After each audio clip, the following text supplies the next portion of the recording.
If you go to a doctor, you want an accurate diagnosis. But even if the diagnosis is correct, it is worthless and in fact dangerous if that same doctor prescribes the wrong medication or surgery to fix it. The Zeitgeist movement, or Venus Project, led by Peter Joseph, has amassed a following that really can't be ignored anymore.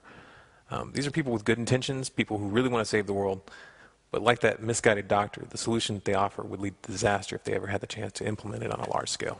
In the newest film, Zeitgeist Moving Forward, there's a fairly accurate and thought-provoking description of the current state of affairs on our planet. And its assessment of the pitfalls of our current economic and monetary systems are lucid and well thought out. And even the basic idea of an economy based on resources rather than financial instruments and debt is sound. However, full implementation of the resource-based economy would end very, very badly. The resource-based economy, promoted by Zeitgeist, proposes setting up a global production management system, a global demand distribution tracking system, and a global resource management system, all controlled by computers. It also promotes the idea of largely eliminating private ownership and replacing it with an idea that they call strategic access. Now, for the sake of brevity, I'm not going to go into the myriad of ways that such a system could and would be abused by those so inclined. I'll leave that for a subject for another video. Instead, I'm going to ask you a question, and all I want is your honest answer.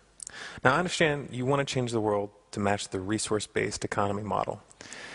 But do I have the right to disagree with you? You see, I don't want to live in a world where all the resources are controlled by computers.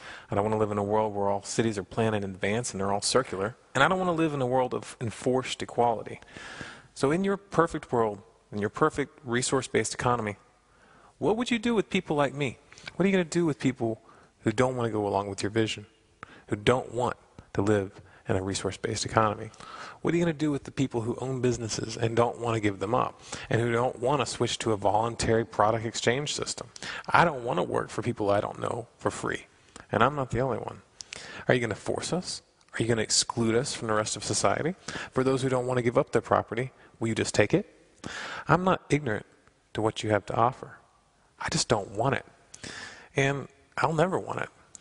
And if you want me, or millions of other people like me, to comply, then you're going to have to do it by physical force. Now, if you're part of this movement, and you're serious, and you haven't taken this into consideration, that's a recipe for disaster. Because unless your movement is very well armed, and willing to do away with millions of people, then you will completely and utterly fail.